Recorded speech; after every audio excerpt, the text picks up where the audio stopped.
Assalamualaikum warahmatullahi wabarakatuh. Saya Nur Fitri Natalia.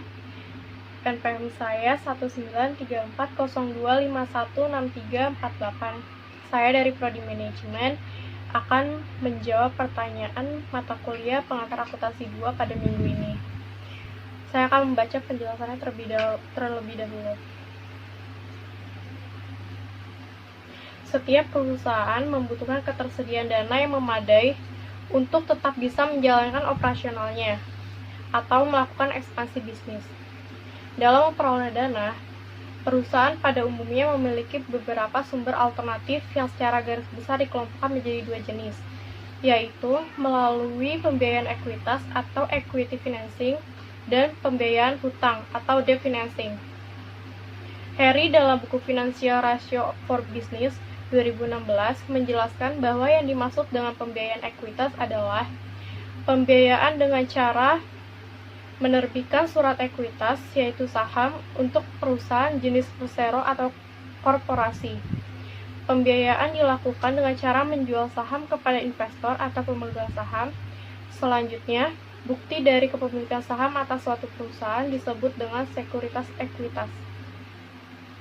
Sedangkan pembiayaan hutang dalam pembiayaan yang dilakukan dengan cara perusahaan menerbitkan surat hutang seperti WESO ataupun obligasi yang kemudian bukti kepemilikan hutang tersebut dikenal dengan istilah sekuritas hutang.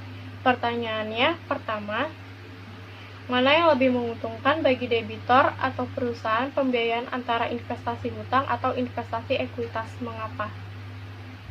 Jadi sebenarnya investasi ekuitas dan investasi hutang itu ada plus minusnya. Untuk perusahaan baru mungkin lebih memilih investasi ekuitas karena lebih mudah. Itu juga menjadi alasan utama mengapa investasi ekuitas lebih banyak dipilih. Pada investasi ekuitas, kita tidak perlu khawatir untuk pengembalian uang. Akan tetapi, bagi startup wajib menyampaikan laporan berkala kepada investor. Pertanyaan kedua, apa perbedaan sekuritas ekuitas dan sekuritas hutang? Sekuritas hutang yaitu bukti kepemilikan hutang perusahaan lain berupa surat berharga yang menunjukkan hak investor untuk mendapatkan bagian laba dari kekayaan perusahaan yang menerbitkan sekuritas kepemilikan hutang perusahaan lain yang dijaminkan ke pasar modal. Sekuritas ekuitas yaitu bentuk surat berharga yang menunjukkan hak investor untuk mendapat bagian dari kekayaan perusahaan yang menerbitkan sekuritas kepemilikan modal yang terbagi ke dalam pemilikan saham biasa, saham preferen, atau modal saham lainnya. Sekian jawaban dari saya, kurang lebihnya mohon maaf. Wassalamualaikum warahmatullahi wabarakatuh.